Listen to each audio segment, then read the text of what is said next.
Hi everyone. So today we will discuss how to correctly mount the scope on your rifle. Basically scope को correctly mount करना इसलिए ज़रूरी है that when you shoot तो आप जब distance अलग अलग distance पे shoot करेंगे and if your reticle is not aligned with your scope the rifle तो आपके shots miss होंगे. So for that you need this leveler. आपको किसी भी हार्डवेयर शॉप से मिल जाएगा. And Allen key or I have Allen key also, and I have my own toolkit, so I prefer this one to use.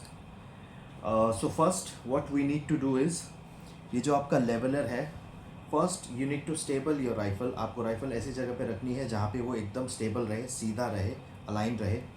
And you see this space, पीछे एक space है, you put the leveler here. Okay, so अभी मेरा rifle I've already aligned it, तो अभी ये properly aligned है मेरा rifle. Now when your rifle is aligned, the next step you would do is take this alignment, do not touch the rifle, put on the above the scope. Okay, so अभी आपने जो ये rifle align किया है, as per this you need to align this scope as well. You can put anywhere, but this is the firm location where I should focus on this. तो ये अब मेरा align हो चुका है. Okay, now we need to do like this. आपको पहले हर एक नट एक साथ में नहीं कसना है. Do a small adjustment, then go on the other side. Basically हमको adjust करना है zigzag pattern में, like this, like this.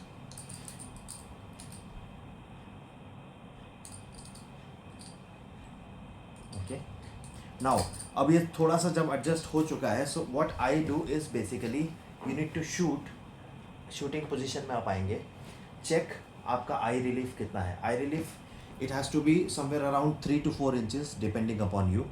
I like to keep around 3 inches.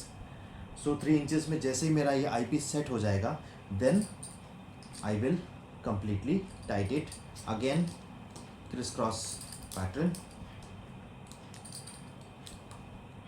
Okay. And guys scope को कभी भी बहुत ज़्यादा आपको नहीं कसना है, बिकॉज उसमें होता क्या है कि इट्स अ लॉन्ग ट्यूब. तो अगर आपको फ्रंट साइड आप ज़्यादा कसेंगे, पीछे ढीला रह गया या कुछ भी इस तरीके से अलाइनमेंट हुआ, तो आप कितने भी क्लिक्स करेंगे आपको ये नोटिस होगा कि आपका स्कोप एक जगह पे अटक गया है. The reticle is stuck in the middle.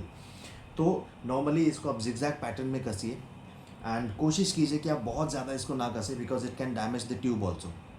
And majorly if you can see here,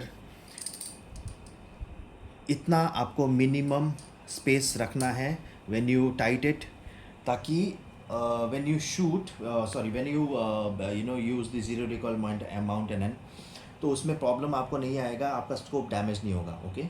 second thing, मैंने इसको ज़ीरो रिकॉयल माउंट पे लगाया है. एंड कभी कभी लोग गलती करते हैं कि ज़ीरो रिकॉयल माउंट को आप उल्टा लगा देते हैं. Okay, so it always have to face like this. ये जो आपका स्प्रिंगर पार्ट है, this comes to behind, so that you know when it fires तो ये इस तरीके से रिकॉयल करता है, इस तरीके से. इतना ही रिकॉयल करेगा दोस्तों, इससे ज़्यादा नहीं. Okay. And it can really really protect your scope. So normally after this what else you need to do is, इस आई पीस में आप देख रहे होंगे, सो बेसिकली अब अलग अलग लोगों का अलग अलग आई पावर होता है. ठीक है. एंड इसको ठीक कैसे किया जाता है, बेसिकली आप आई पीस को देखिए, चेक कीजिए, घुमाइए. अगर क्लियर रेटिकल नहीं दिख रहा है, लीव इट समवेयर 3 seconds. आप इसको देखते मत रहिए, बिकॉज देन आपके आंखों में स्ट्रेन पड़ता है. अगेन चेक, हटा दीजिए, एडजस्ट कीजिए, अगेन चेक, हटा दीजिए. So exactly I have done this again. And मैंने यहाँ पे एक मार्क करके रखा है, अगर आप यहाँ चेक कर सकते हैं. So this is my correct position. ये आप मार्क देख सकते हैं यहाँ पे, हेयर ऑल्सो. सो दोस्तों, when you are 100% satisfied with the reticle, उसके बाद you can take a nail polish और समथिंग, और इसको आप हल्का सा एक मार्किंग कर दीजिए, so that you know when you go for shooting again and you are doing your rifle zeroing, तो उसमें आपको एग्जैक्टली पता लगेगा कि where you need to stop it, in case अगर ये मूव होता है तो. थैंक यू गाइस, आज के लिए इतना ही. In the next vlog I'll try to shoot 25 meters or maybe 30 meters with this, and I have two different kind of pellets and one practice pellets which I got with this rifle, and आपको जल्दी इसका shooting करके हम बताएंगे. Thank you.